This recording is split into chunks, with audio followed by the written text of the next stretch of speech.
El viento azotaba las costas de Troya cuando París, príncipe de la ciudad más poderosa de Asia Menor, cometió el acto que cambiaría el curso de la historia para siempre.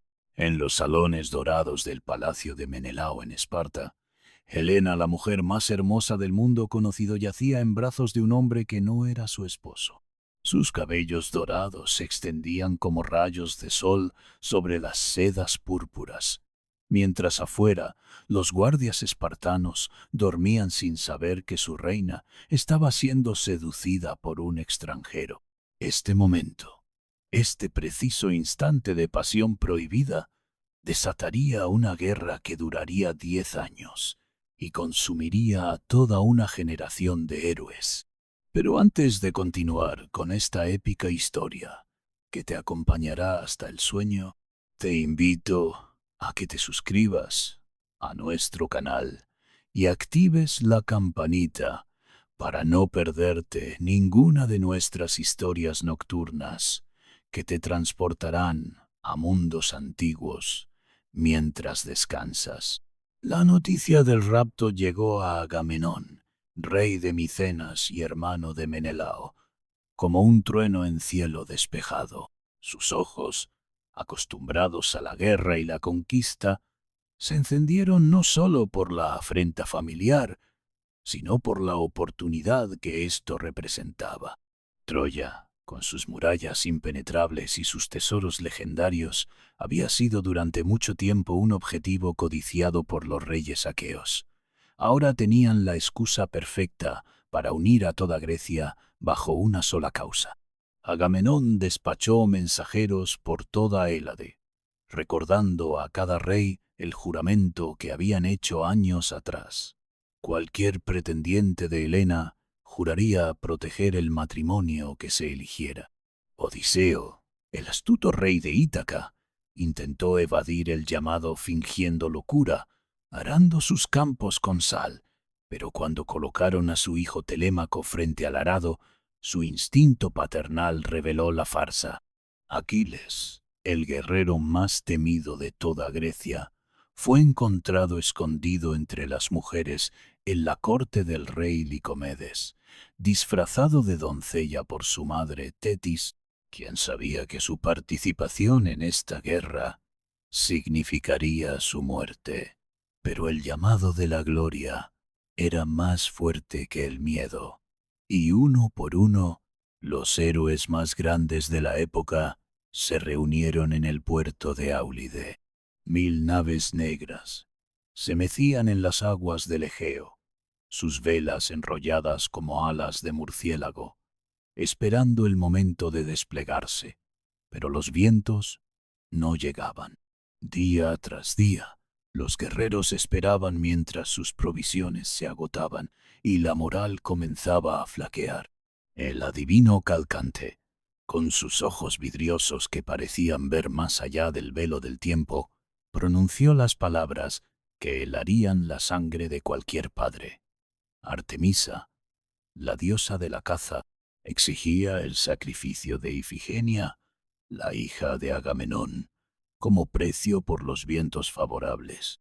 La joven fue traída al altar bajo el pretexto de casarse con Aquiles, pero cuando vio el cuchillo sacrificial brillar bajo el sol matutino, comprendió su destino. Sus gritos se perdieron en el rugido del viento que finalmente comenzó a soplar, llenando las velas de la flota más grande que jamás había navegado hacia una guerra. Agamenón, con las manos manchadas de sangre de su propia hija, había pagado el precio de la ambición, y este acto resonaría a través de los años como el primer eco de la tragedia que estaba por desatarse. Las costas de Troya aparecieron en el horizonte como una línea dorada contra el cielo azul del amanecer. La ciudad se alzaba majestuosa sobre una colina, sus torres blancas alcanzando hacia los cielos como dedos suplicantes. Las murallas, construidas, según se decía, por los propios dioses Apolo y Poseidón, se extendían como una serpiente de piedra rodeando la ciudad, tan altas y gruesas que parecían desafiar cualquier intento de conquista. En las almenas, los centinelas troyanos observaban con horror creciente cómo una tras otra las naves aqueas encallaban en la playa, vomitando guerreros armados como hormigas emergiendo de sus hormigueros. El rey Príamo, anciano y sabio, contemplaba desde su palacio la llegada de esta marea humana que vendría a reclamar a su nuera. Sus barbas blancas temblaban no de miedo, sino de la terrible comprensión de que esta guerra no terminaría hasta que uno de los dos pueblos fuera completamente destruido. Helena, en sus aposentos privados, observaba a través de una ventana enrejada cómo los hombres que habían venido a recuperarla establecían su campamento. Sus lágrimas caían silenciosamente sobre el alféizar de mármol, porque sabía que cada una de esas naves llevaba hombres que morirían por ella, y que su belleza se había convertido en una maldición para dos civilizaciones. Los primeros enfrentamientos fueron como danzas de muerte ejecutadas en la arena dorada de la playa troyana. Aquiles, con su armadura, brillando como el sol mismo, se movía entre los enemigos como un dios de la guerra, su lanza cortando el aire con silbidos mortales. Cada movimiento era perfecto, cada ataque calculado con la precisión de quien había sido entrenado por el centauro Quirón desde la infancia. A su lado luchaba Patroclo, su compañero más querido, cuya presencia tranquilizaba el furor salvaje que habitaba en el corazón del hijo de Peleo. Héctor, el príncipe troyano, defendía las murallas de su ciudad con una valentía que rayaba en lo sobrehumano. Sus ojos oscuros brillaban con la determinación de quien lucha no por gloria personal, sino por proteger a su esposa Andrómaca y a su pequeño hijo Astyanax. Cuando los cuernos de guerra sonaban al amanecer, Héctor besaba la frente de su hijo y prometía regresar antes del anochecer, aunque ambos sabían que cada batalla podría ser la última. Los dioses observaban desde el Olimpo, divididos en sus lealtades.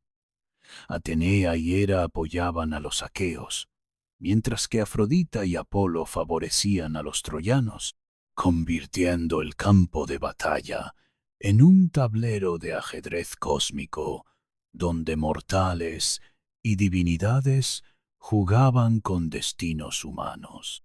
Los años se sucedieron como hojas arrastradas por el viento otoñal, cada una llevándose consigo a más héroes hacia las sombras del Hades. La guerra se había vuelto una rutina sangrienta.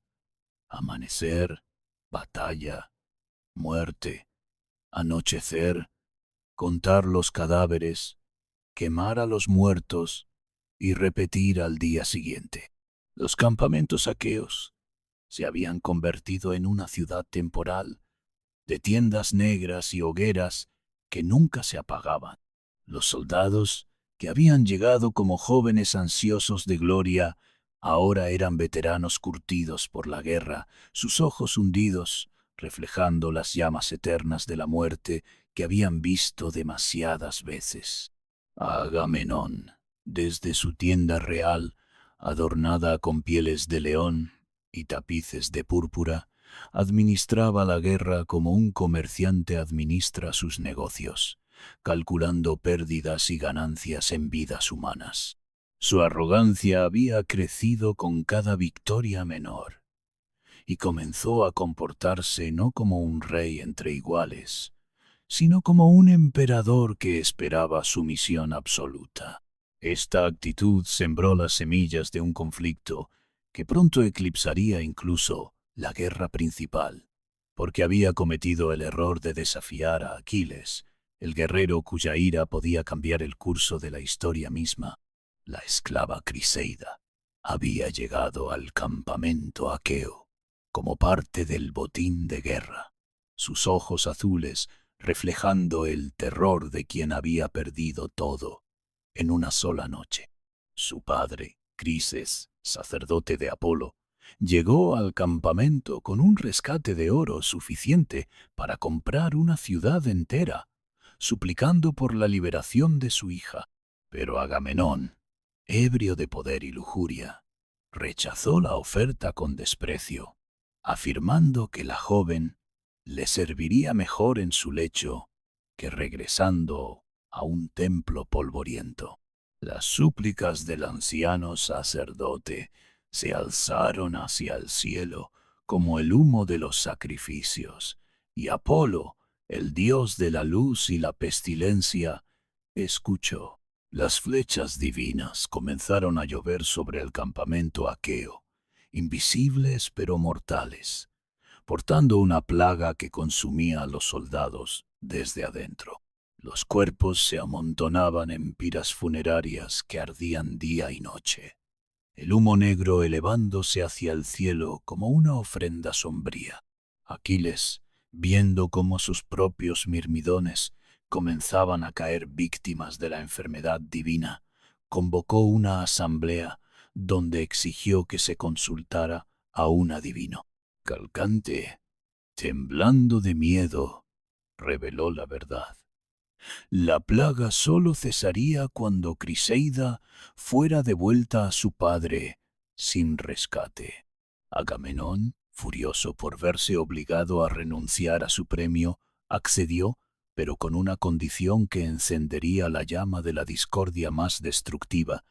Tomaría como compensación a Briseida, la esclava concubina de Aquiles.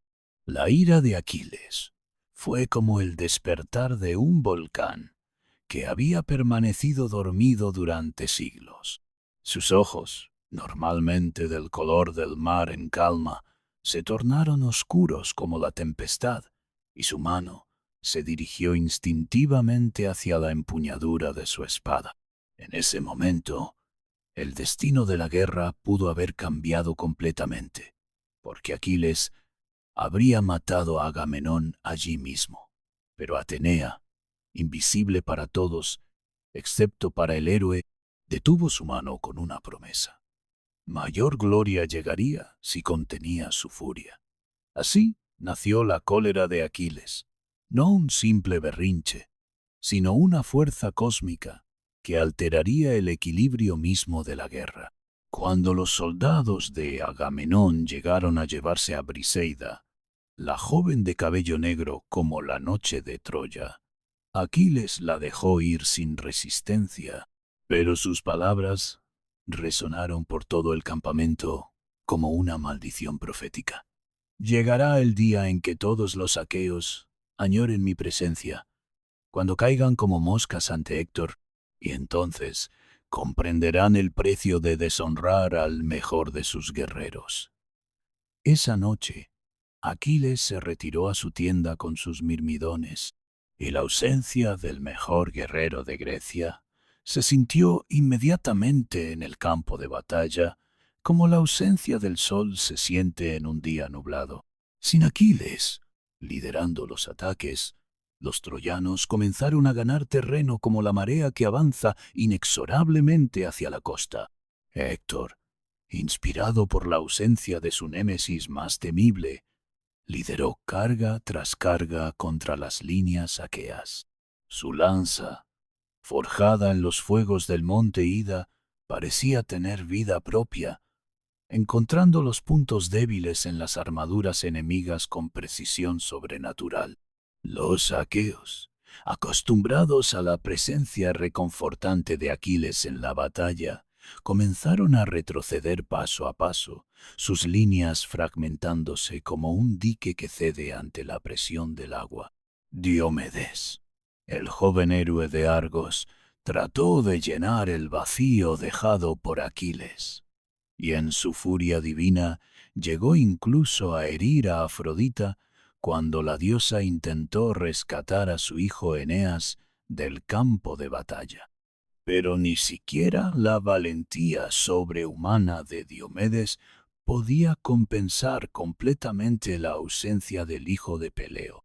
Mientras tanto, en su tienda, Aquiles pasaba los días tocando la lira que le había enseñado Quirón, cantando las hazañas de héroes antiguos, mientras su corazón se consumía en un fuego que no era completamente ira, sino también dolor por la pérdida de su honor y su amor. Patroclo, su compañero fiel, observaba con creciente inquietud cómo la guerra se desarrollaba fuera de la tienda, sabiendo que cada día que Aquiles permanecía inactivo, más aqueos morían en la playa ensangrentada. La guerra adquirió un ritmo diferente, más desesperado, más salvaje. Los troyanos, inspirados por los éxitos de Héctor, comenzaron a aventurarse más allá de sus murallas, estableciendo campamentos avanzados en la llanura que antes había sido dominio exclusivo de los aqueos. Las noches se llenaron de los gritos de los heridos y los lamentos de los moribundos, una sinfonía macabra que se había vuelto la banda sonora de esta guerra interminable. Los dioses intensificaron su participación. Ares, el dios de la guerra, luchaba abiertamente junto a los troyanos, su armadura dorada manchada de sangre brillando bajo el sol implacable. Atenea respondía, inspirando a los héroes aqueos con estratagemas brillantes, mientras Poseidón agitaba el mar para dificultar el reabastecimiento de ambos bandos. En medio de este caos divino y mortal, los soldados comunes sufrían las consecuencias de las decisiones de sus líderes, cayendo como trigo bajo la hoz, sus nombres destinados a ser olvidados, mientras los héroes ganaban fama eterna.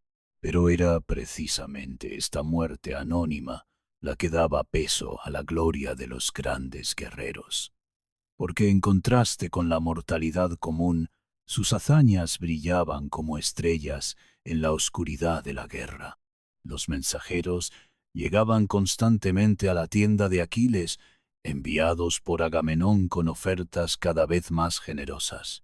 Ciudades enteras, tesoros incalculables, incluso la mano de una de sus hijas en matrimonio. Pero Aquiles los rechazaba a todos con la misma respuesta. Su honor no tenía precio, y mientras Agamenón no admitiera públicamente su error y pidiera perdón, el mejor guerrero de los aqueos permanecería inactivo. Fínix, el anciano mentor de Aquiles, trató de persuadirlo con historias de héroes antiguos que habían perdonado ofensas similares. Pero Aquiles respondió que él no era como esos héroes, que su destino era diferente. Tetis, su madre divina, había venido a él en sueños para recordarle la profecía que había dominado toda su vida. Podía elegir entre una vida larga y anónima o una vida corta llena de gloria eterna. Aquiles había elegido la gloria, pero ahora se preguntaba si valía la pena morir por la avaricia de Agamenón y la vanidad de unos reyes que lo habían deshonrado. En las horas más oscuras de la noche, cuando el campamento dormía, Aquiles contemplaba las estrellas y se preguntaba si los dioses realmente se preocupaban por los mortales, o si simplemente los usaban como piezas en un juego cósmico cuyas reglas nunca podrían comprender. Mientras Aquiles luchaba con sus demonios internos, Héctor continuaba su campaña implacable. El príncipe troyano había crecido desde el comienzo de la guerra, transformándose de un joven valiente en un estratega militar de primer nivel. Sus tácticas habían evolucionado. Ya no se limitaba a defender las murallas, sino que llevaba la guerra al enemigo, organizando ataques coordinados que aprovechaban cada momento de debilidad en las líneas aqueas. Una noche, mientras la luna llena iluminaba la llanura troyana como una lámpara de plata, Héctor condujo una incursión audaz directamente al corazón del campamento aqueo. Los centinelas, Relajados por la rutina de una guerra que parecía haberse estancado, fueron sorprendidos en sus puestos. Las tiendas comenzaron a arder una tras otra, creando un resplandor naranja que se podía ver desde las murallas de Troya. Los gritos de guerra troyanos se mezclaban con los lamentos de los aqueos sorprendidos, creando una cacofonía que despertó a todo el campamento. Agamenón, despertado bruscamente por sus guardias, salió de su tienda real para encontrar su ejército en completo desorden, las llamas lamiendo el cielo nocturno como lenguas de dragón. En ese momento, comprendió visceralmente el costo de haber perdido a Aquiles, porque la superioridad militar aquea dependía no solo de la fuerza bruta, sino del efecto psicológico que la presencia del héroe invencible ejercía sobre ambos bandos. La situación se volvió aún más desesperada cuando Héctor, embriagado por el éxito de su incursión nocturna, decidió que había llegado el momento de llevar la guerra directamente a las naves aqueas. Al amanecer, sus tropas avanzaron en formación perfecta, sus escudos brillando como escamas de un dragón gigantesco que se deslizaba por la llanura. Los aqueos, todavía recobrándose del ataque sorpresa, formaron líneas defensivas precipitadas alrededor de sus naves, la última barrera entre ellos y la derrota total. Las naves negras, que habían sido símbolos de poder y conquista, ahora se veían frágiles y vulnerables, como pájaros heridos varados en una playa hostil. Héctor, montado en su carro de guerra y con su casco empenachado ondeando al viento, parecía la personificación misma del destino vengativo.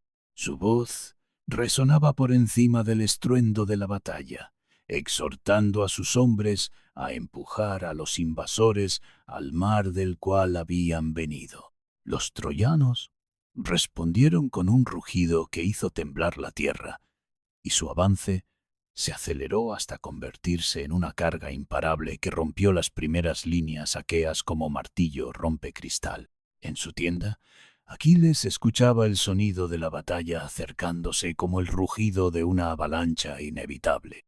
Patroclo, su compañero más querido, paseaba nerviosamente por el espacio reducido, sus ojos brillando con una urgencia que no podía ocultar.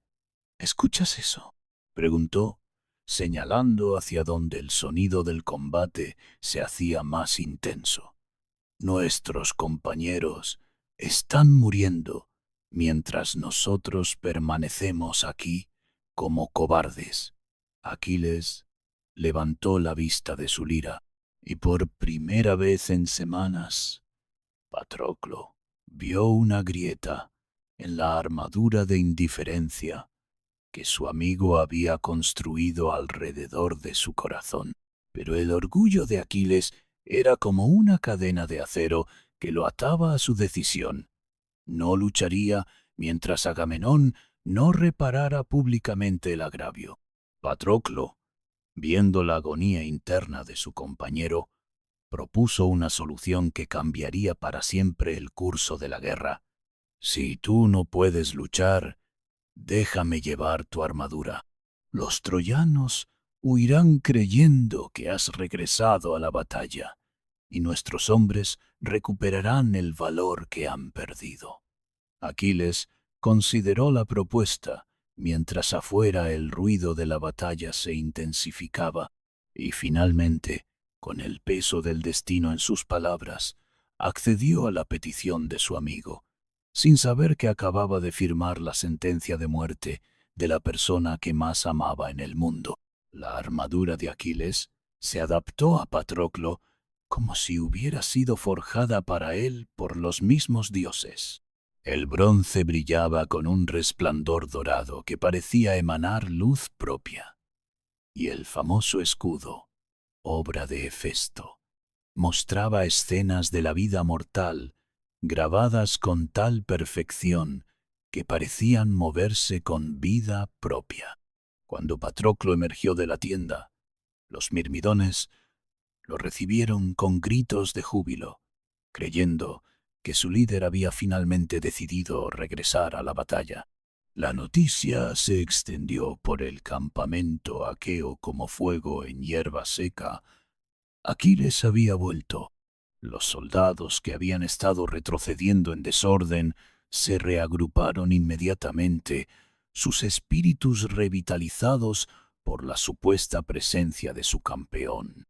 Patroclo, consciente del poder psicológico de la decepción, mantuvo su rostro parcialmente oculto por el casco, permitiendo que la ilusión se mantuviera intacta. Cuando las tropas aqueas contraatacaron, lo hicieron con una ferocidad renovada que tomó a los troyanos completamente por sorpresa. La marea de la batalla cambió instantáneamente y los atacantes se encontraron siendo empujados de vuelta hacia sus propias líneas como por una fuerza sobrenatural. Héctor, desde su posición en el frente de batalla, observó con alarma creciente cómo las líneas troyanas comenzaban a fragmentarse ante lo que parecía ser el regreso de Aquiles. El efecto psicológico era inmediato y devastador. Soldados que habían luchado con valor sobrehumano, momentos antes ahora huían en pánico, sus gritos de guerra transformándose en lamentos de terror. Patroclo, alimentado por la adrenalina del combate y la responsabilidad de mantener la ilusión, luchó con una habilidad que él mismo no sabía que poseyera.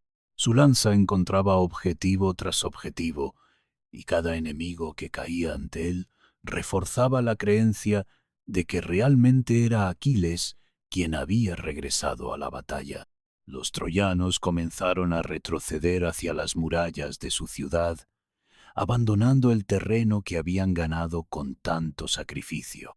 Pero Patroclo, embriagado por el éxito y tal vez influenciado por algún dios, cometió el error que Aquiles le había advertido que no cometiera. En lugar de limitarse a defender las naves, continuó la persecución hacia las murallas de Troya, adentrándose en territorio enemigo donde la ventaja táctica se invertiría completamente. Apolo, el dios de la luz y protector de Troya, observaba desde las alturas celestiales el desarrollo de la batalla con creciente inquietud.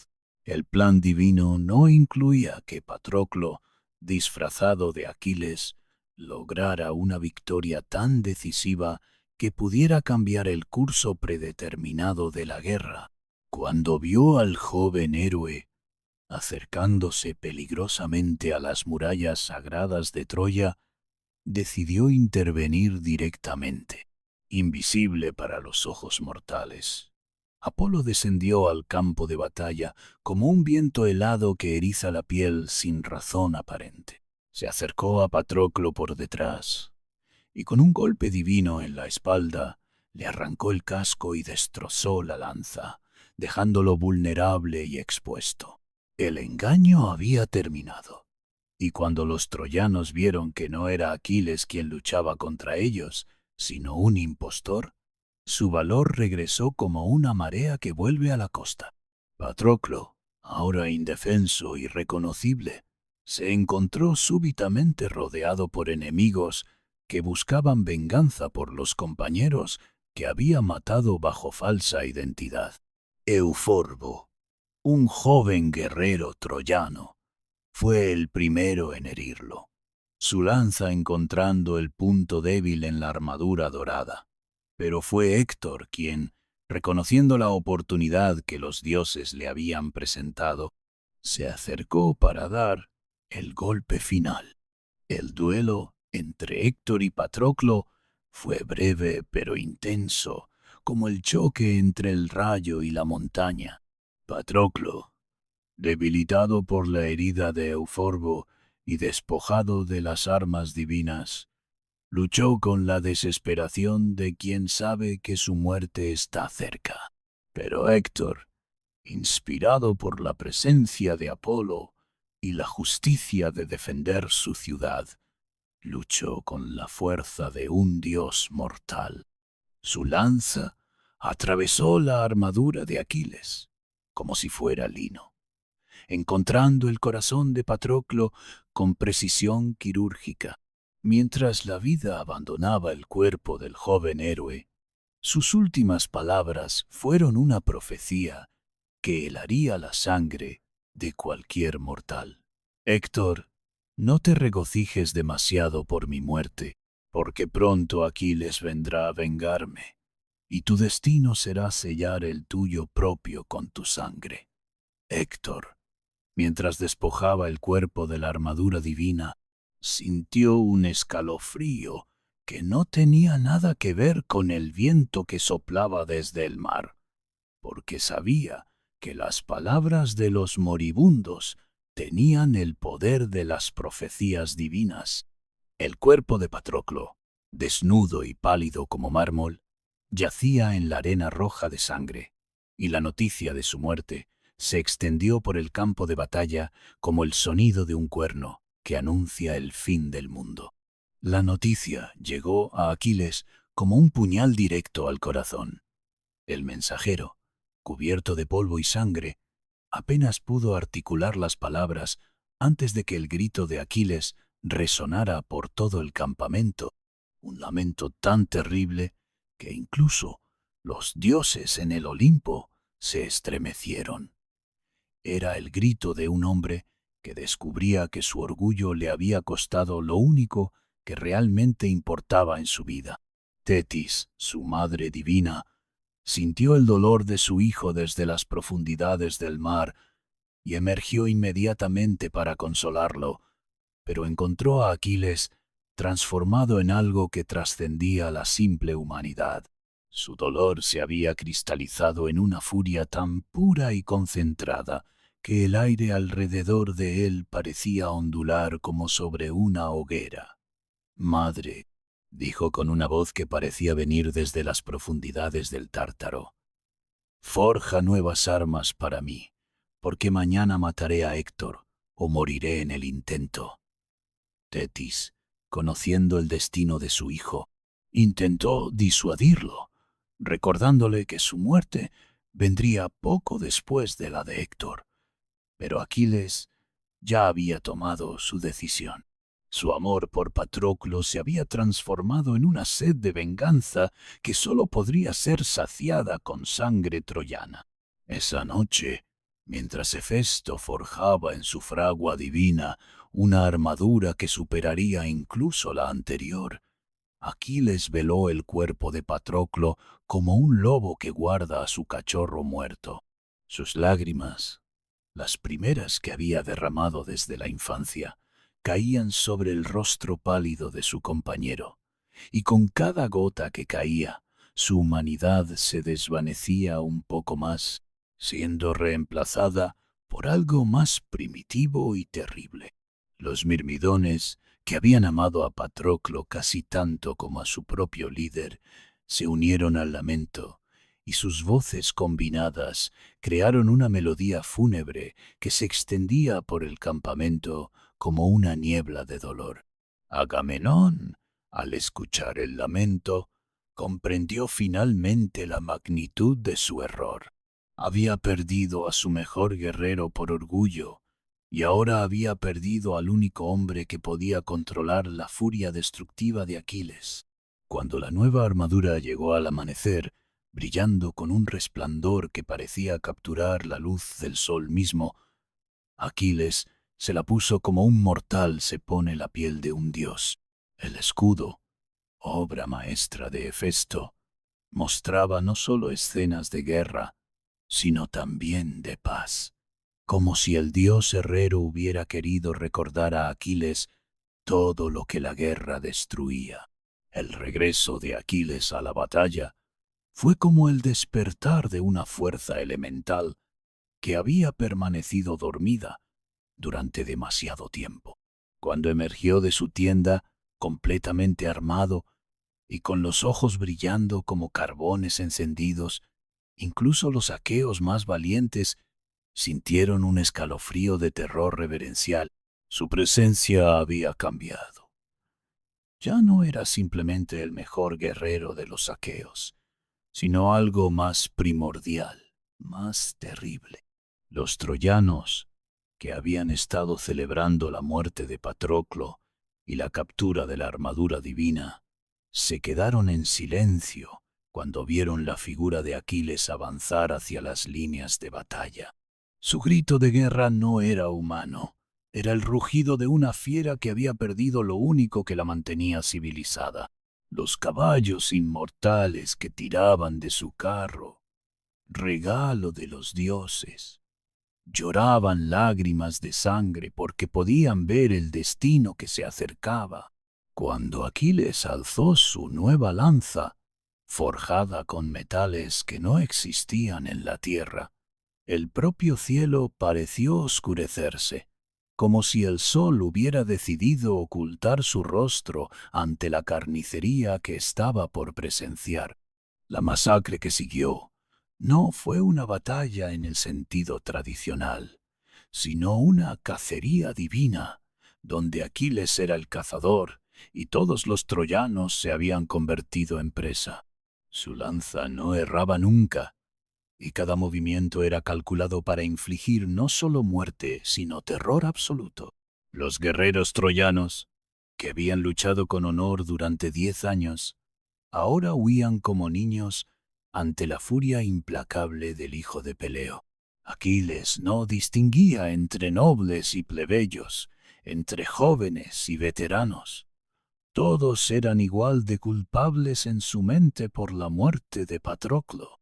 El río Escamandro, que había corrido claro durante toda la guerra, comenzó a teñirse de rojo con la sangre de los caídos, y pronto el propio dios del río se alzó desde sus aguas para protestar contra la profanación de su corriente sagrada.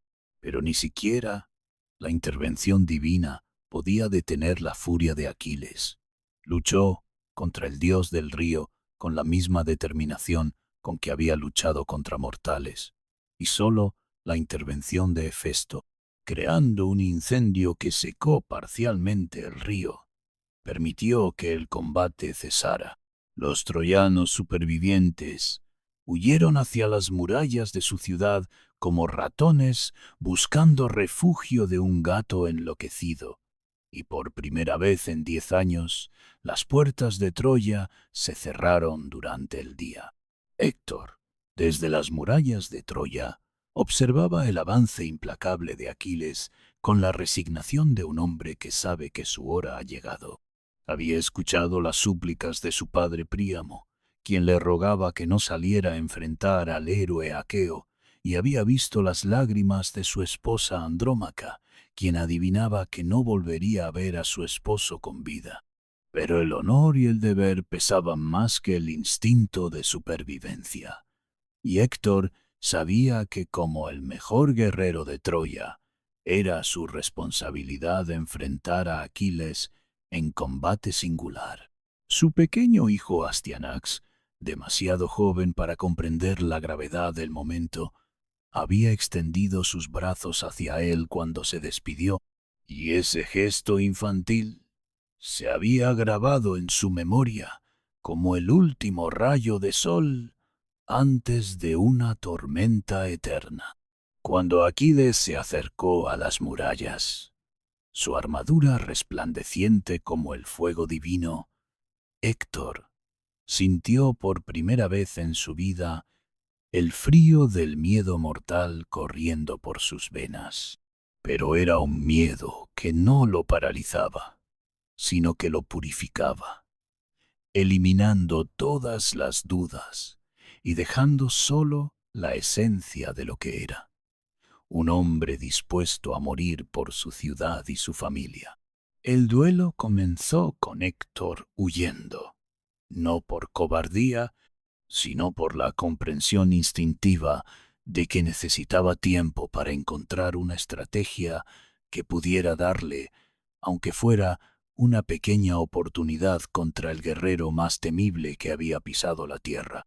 3 veces corrió alrededor de las murallas de Troya, con Aquiles persiguiéndolo como un halcón persigue a una paloma, mientras toda la ciudad observaba desde las almenas en un silencio sepulcral.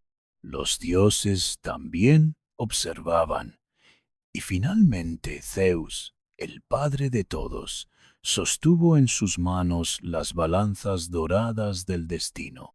En un platillo colocó la muerte de Héctor, en el otro la de Aquiles, y cuando las balanzas se inclinaron, el destino del príncipe troyano quedó sellado. Atenea, disfrazada como Deífobo, hermano de Héctor, se acercó al héroe troyano y le ofreció su ayuda, convenciéndolo de que finalmente era el momento de enfrentar a Aquiles. Héctor, creyendo que tenía el apoyo de su hermano, se volvió para enfrentar a su perseguidor, pero cuando buscó la lanza de repuesto que Deífobo debía haberle entregado, encontró solo aire vacío y comprendió que los dioses habían decidido su muerte. El combate final entre Héctor y Aquiles fue el clímax de 10 años de guerra, el momento hacia el cual todos los eventos habían convergido como ríos que fluyen hacia el mar. Aquiles luchaba con la furia de un dios vengador, cada movimiento cargado de la rabia acumulada por la muerte de Patroclo. Héctor, sabiendo que estaba condenado, luchó con la desesperación noble de quien busca al menos una muerte gloriosa. Sus lanzas chocaron con sonidos que se escuchaban hasta en los confines del mundo conocido, y por momentos pareció que el destino podría cambiar. Pero la superioridad divina de Aquiles, combinada con su sed de venganza, finalmente prevaleció. Su lanza encontró el único punto vulnerable en la armadura de Héctor, precisamente en la garganta, donde la carne quedaba expuesta entre el casco y la coraza. Mientras la vida abandonaba el cuerpo del príncipe troyano, Aquiles no sintió la satisfacción que había esperado, sino un vacío terrible que le hizo comprender que la venganza no podía devolver a los muertos. Héctor, con sus últimas palabras, pidió que su cuerpo fuera devuelto a su familia para recibir los ritos fúnebres apropiados, pero Aquiles, aún consumido por la furia, rechazó la petición con desprecio. Lo que siguió fue una profanación que horrorizó incluso a los dioses más sanguinarios. Aquiles ató el cuerpo de Héctor a su carro de guerra y lo arrastró alrededor de las murallas de Troya, mientras los familiares del héroe caído observaban desde las almenas con gritos de dolor que parecían desgarrar el cielo mismo. Andrómaca, la esposa de Héctor, se desmayó al ver el cuerpo de su esposo siendo maltratado de esa manera, y sus lamentos se mezclaron con los de Hécuba, la madre del héroe, creando una sinfonía de dolor que resonaba por toda la ciudad. Príamo, el anciano rey, contemplaba la escena con una dignidad que parecía sobrehumana, pero sus lágrimas caían como lluvia sobre sus barbas blancas. Durante 12 días, Aquiles repitió este ritual macabro, arrastrando el cuerpo de Héctor alrededor de la tumba de Patroclo, como si este acto pudiera somehow devolver la vida a su compañero muerto. Pero los dioses, finalmente asqueados por esta profanación, preservaron milagrosamente el cuerpo de Héctor, manteniéndolo intacto a pesar del maltrato, como una señal de que incluso en la muerte, el honor del héroe troyano permanecía inviolado. La intervención divina final llegó cuando Zeus envió a Iris, la mensajera de los dioses, para ordenar a Aquiles que aceptara un rescate por el cuerpo de Héctor. Simultáneamente, Hermes fue enviado para guiar a Príamo, en una misión que requería un valor que trascendía lo meramente humano, el anciano rey debía ir personalmente al campamento aqueo para suplicar por el cuerpo de su hijo. Esa noche, Príamo se deslizó fuera de Troya como una sombra, llevando consigo un rescate que incluía los tesoros más preciados de la ciudad. Hermes, invisible, lo guió a través de las líneas enemigas hasta la tienda de Aquiles, donde el encuentro entre el anciano rey y el joven héroe se convertiría en uno de los momentos más conmovedores de toda la guerra. Cuando Príamo entró en la tienda, no llegó como un rey exigiendo respeto, sino como un padre suplicando por los restos de su hijo. Se arrodilló ante Aquiles y besó las manos que habían matado a Héctor, un gesto de humildad tan profundo que quebró algo en el corazón endurecido del guerrero aqueo. «Acuérdate de tu padre Aquiles», dijo Príamo con una voz que temblaba pero no se quebraba. «Él también es anciano como yo, y también espera el regreso de su hijo». Estas palabras penetraron las defensas de Aquiles como ninguna lanza había podido hacerlo, recordándole que bajo la armadura divina seguía siendo humano, seguía siendo hijo de alguien. Por primera vez, desde la muerte de Patroclo, Aquiles lloró. Pero estas lágrimas eran diferentes. Eran lágrimas de reconocimiento, de la comprensión de que el dolor es universal y que incluso los enemigos pueden compartir la misma humanidad fundamental. Los dos hombres lloraron juntos en la tienda, el joven guerrero y el anciano rey, unidos por el dolor que trasciende las barreras de la guerra. Aquiles, finalmente tocado por la piedad, no solo accedió a devolver el cuerpo de Héctor, sino que declaró una tregua de 12 días para permitir que Troya honrara apropiadamente a su héroe caído. En ese momento, la humanidad de Aquiles, que había parecido perdida para siempre, regresó como el amanecer después de la noche más larga. Los funerales de Héctor fueron un espectáculo que la ciudad de Troya jamás olvidaría. La pira funeraria se alzó como una montaña de madera aromática, y cuando las llamas consumieron el cuerpo del héroe, todo el pueblo lloró como si cada ciudadano hubiera perdido a un hermano. Andrómaca, vestida de luto, pronunció una elegía que habría quebrado el corazón de las piedras, recordando no solo al guerrero, sino al esposo tierno y al padre amoroso que el mundo había perdido. Los juegos fúnebres duraron días enteros, con competencias que celebraban no solo la destreza marcial de Héctor, sino también su sabiduría, su justicia y su amor por su pueblo. Incluso algunos guerreros aqueos, movidos por el respeto hacia un enemigo honorable, enviaron coronas de flores para honrar la memoria del príncipe troyano.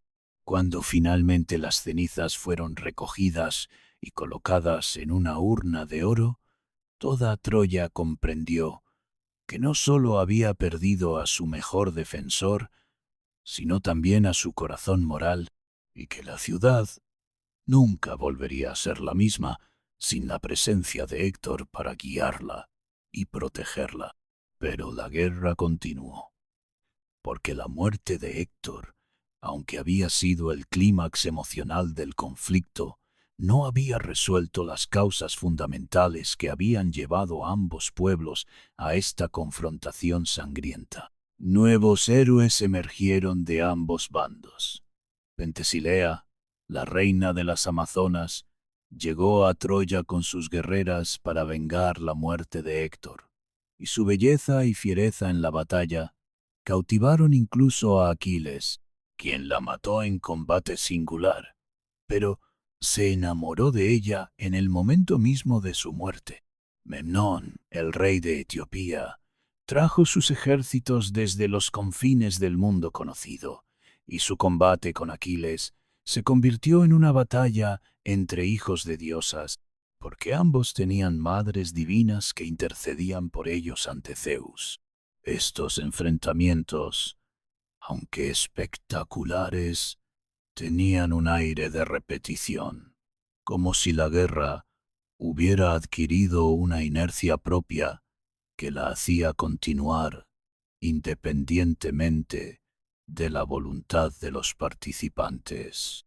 El destino de Aquiles, predicho desde su nacimiento, finalmente se acercaba como una sombra que se alarga al atardecer. París, el príncipe troyano, cuyo rapto de Helena había iniciado toda la guerra, se había convertido en un arquero de habilidad sobrenatural, guiado por Apolo en su deseo de venganza por la muerte de Héctor. Cuando Aquiles se acercó a las murallas de Troya en lo que sería su última batalla, la flecha de París, dirigida por la mano divina, encontró el único punto vulnerable en el cuerpo del héroe, su talón, el lugar donde su madre Tetis lo había sostenido cuando lo sumergió en las aguas del río Estigia para hacerlo invulnerable. El veneno de la hidra de Lerna, con el que la flecha había sido untada, se extendió rápidamente por el cuerpo de Aquiles, y el guerrero más temible que había pisado la tierra se desplomó como un árbol gigante abatido por el rayo. Sus últimas palabras no fueron de arrepentimiento o miedo, sino una profecía sobre la caída de Troya, porque sabía que aunque él moriría, el destino de la ciudad estaba sellado. Los funerales de Aquiles superaron incluso los de Héctor en magnificencia y dolor. Las musas mismas vinieron a cantar lamentos, y el sonido de su llanto divino hizo que el mar se agitara en tempestades que duraron días enteros.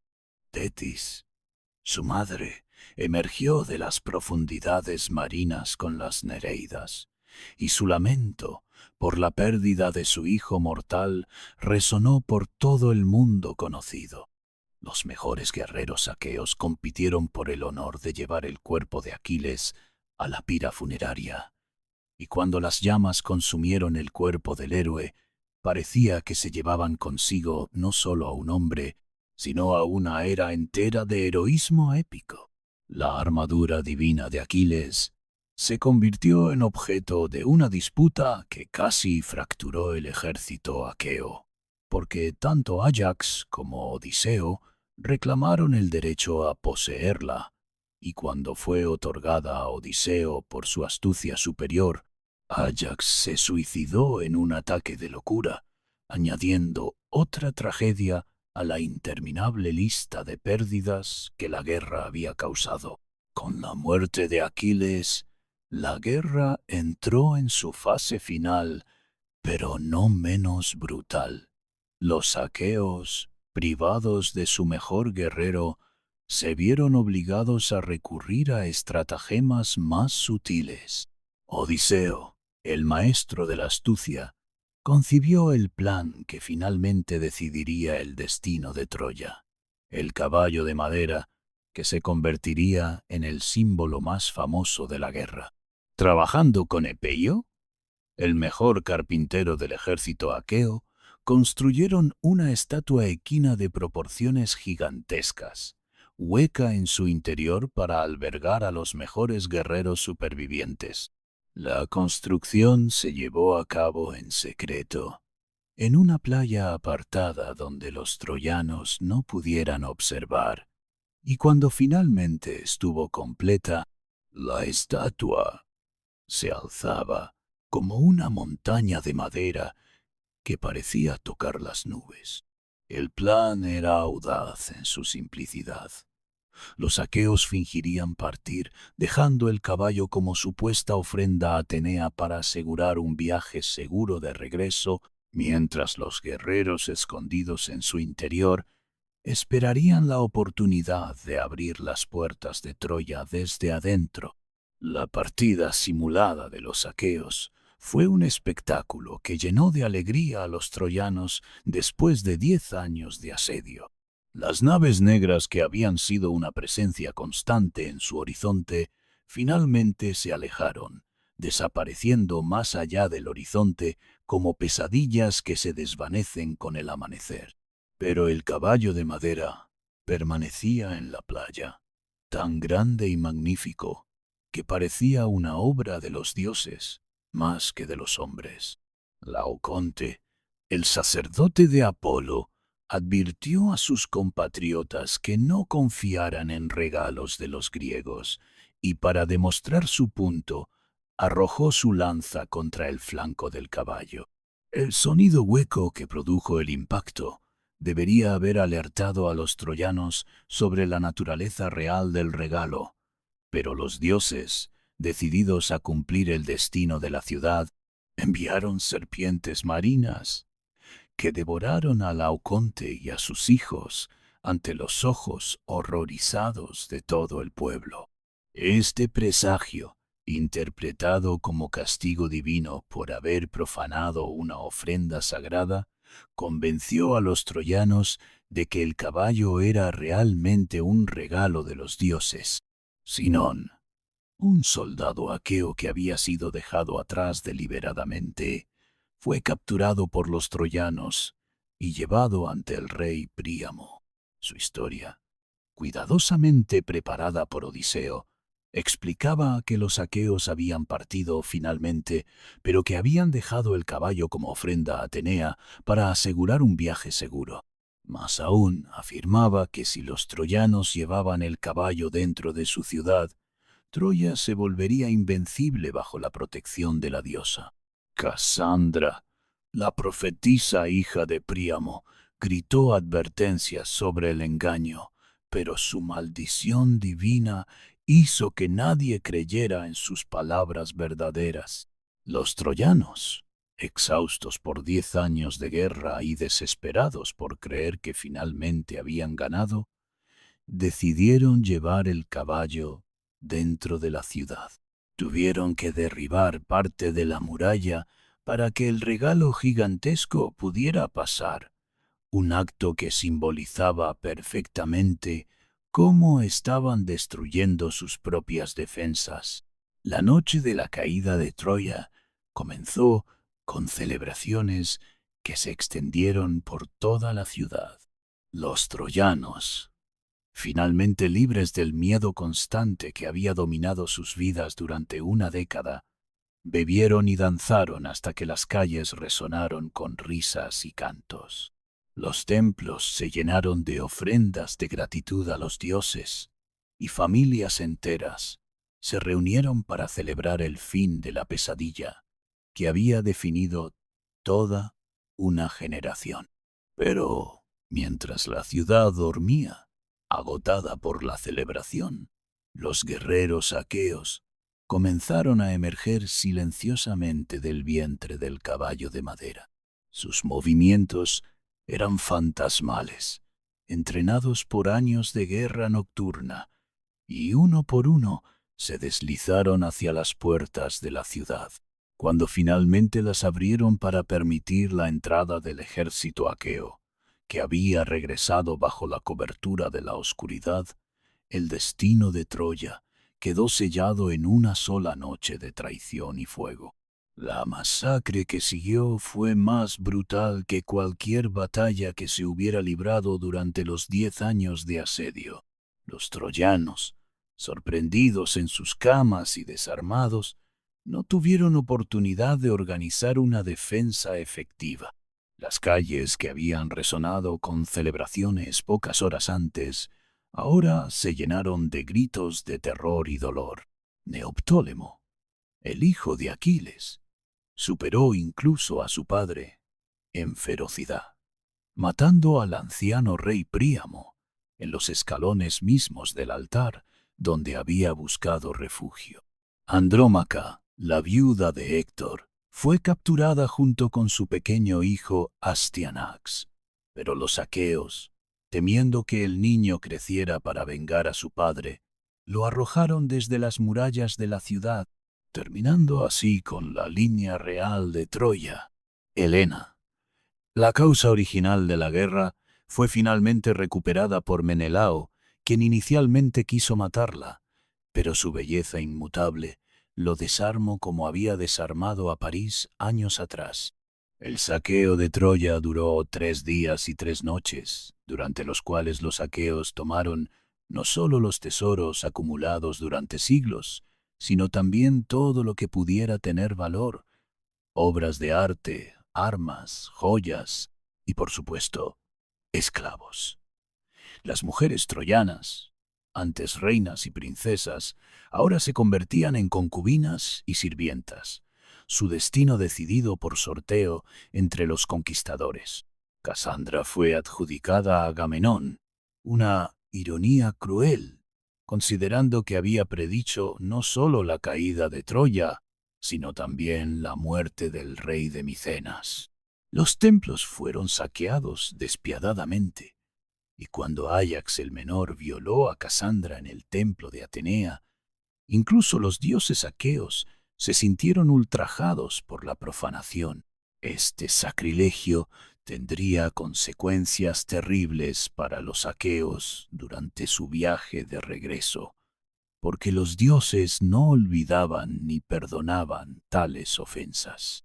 Cuando finalmente el fuego consumió los últimos edificios de Troya, la ciudad que había resistido durante 10 años se convirtió en cenizas que el viento dispersó por la llanura. Los aqueos, cargados de botín, pero también exhaustos por una década de guerra, comenzaron los preparativos para el regreso a casa. Pero descubrirían que ganar la guerra había sido solo el comienzo de sus problemas, porque los dioses, ofendidos por los excesos cometidos durante el saqueo, habían decidido que el viaje de vuelta sería tan peligroso como la guerra misma. Odiseo tardaría 10 años más en llegar a Ítaca.